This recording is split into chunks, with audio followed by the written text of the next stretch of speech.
Cricket जगत में जब भी सनराइजर्स का नाम आता है तो दिमाग में सबसे पहला चेहरा काव्या मारन का आता है। अपनी आक्रामक रणनीति और खिलाड़ियों पर भरोसे के लिए जानी जाने वाली काव्या मारन एक बार फिर सुर्खियों में है। लेकिन इस बार वजह आईपीएल नहीं, बल्कि इंग्लैंड की मशहूर लीग द 100 का 2026 संस्करण है। 12 मार्च को हुए ऑक्शन में एक ऐसा फैसला लिया गया जिसने न केवल क्रिकेट पंडितों को चौंका दिया, बल्कि सोशल मीडिया पर एक नई बहस छेड़ दी है। 1. ऑक्शन की गहमा गहमी और सनराइजर्स लीड्स का दांव।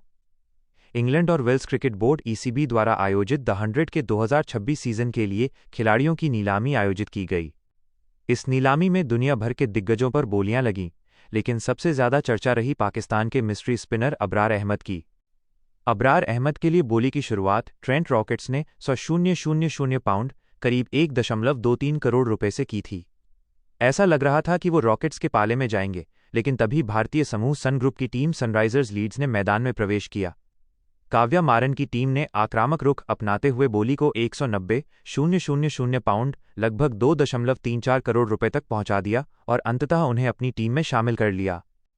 यह फैसला इसलिए ऐतिहासिक माना जा रहा है क्योंकि पिछले कई वर्षों से यह धारणा बनी हुई थी कि आईपीएल से जुड़ी भारतीय फ्रेंचाइजी मालिक पाकिस्तानी खिलाड़ियों को अपनी विदेशी टीमों में भी लेने से कतराते हैं।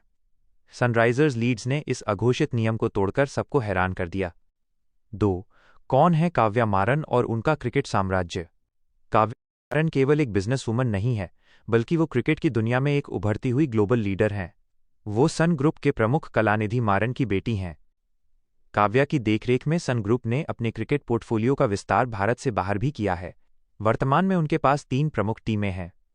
सनराइजर्स हैदराबाद आईपीएल भारत की सबसे लोकप्रिय टीमों में से एक। सनराइजर्स ईस्टर्न केप SA20 दक्षिण अफ्रीका की टी20 लीग, जहां उनकी टीम ने लगातार 2 बार खिताब जीता है। सनराइजर्स लीड्स द 100 इंग्लैंड की 100 गेंदों वाली लीग में उनका नया वेंचर। काव्या को अक्सर मैदान पर अपनी टीम के लिए भावुक होते देखा जाता है। उनके फैसले अक्सर डेटा और टीम की जरूरत पर आधारित होते हैं, जो अबरार अहमद के चयन में भी दिखाई दिया। 3. अबरार अहमद, पाकिस्तान का मिस्ट्री हथियार।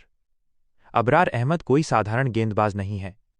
पाकिस्तान के इस युवा खिलाड़ी ने बहुत कम समय में अपनी एक अलग पहचान बनाई है। उनकी गेंदबाजी की कुछ मुख्य विशेषताएं उन्हें खास बनाती हैं। अनोखा एक्शन, उनका बॉलिंग एक्शन बल्लेबाजों के लिए पढ़ना मुश्किल होता है।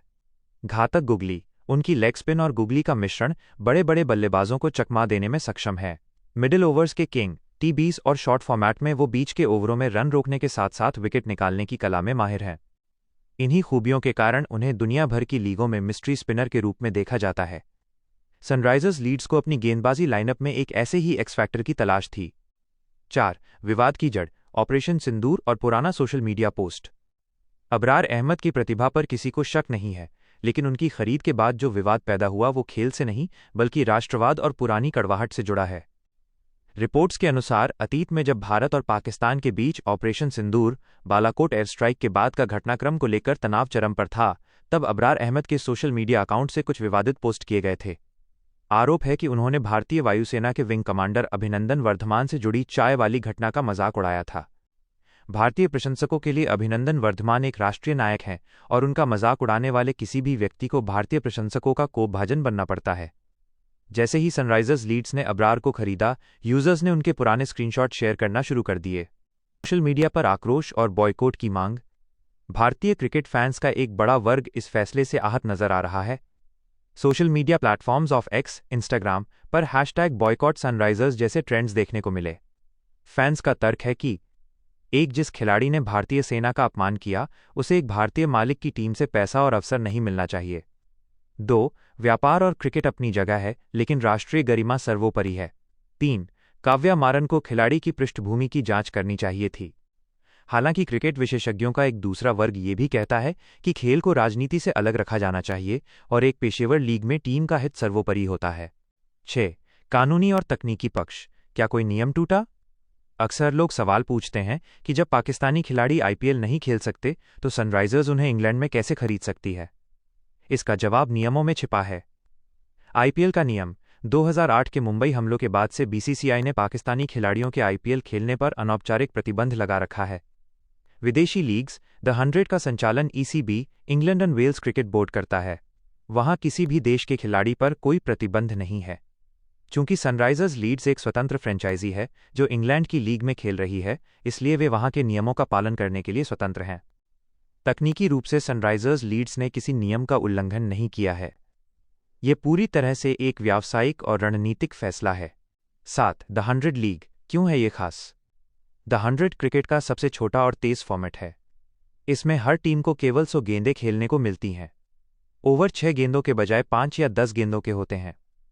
2026 का संस्करण 21 जुलाई से 16 अगस्त तक खेला जाएगा। सनराइजर्स लीड्स के लिए अबरार अहमद जैसे स्पिनर इस छोटे फॉर्मेट में मैच पलटने की ताकत रखते हैं। 8. निष्कर्ष, खेल बनाम भावनाएं। काव्या मारन और सनराइजर्स लीड्स का ये फैसला आने वाले समय में एक नज़ीर बनेगा या एक बड़ी गलती, ये तो वक्त ही बताएगा। एक तरफ जहां टीम मैनेजमेंट इसे विशुद्ध रूप से क्रिकेटिंग डिसीजन मान रहा है, वहीं दूसरी तरफ भारतीय फैंस की भावनाएं आहत हैं। यदि अबरार अहमद मैदान पर शानदार प्रदर्शन करते हैं तो शायद यह विवाद समय के साथ ठंडा पड़ जाए, लेकिन यदि उनका पुराना आचरण फिर से चर्चा में आता है तो काव्या मारन के लिए भारत में अपनी टीम की ब्रांड इमेज को बचाए रखना एक बड़ी चुनौती होगी।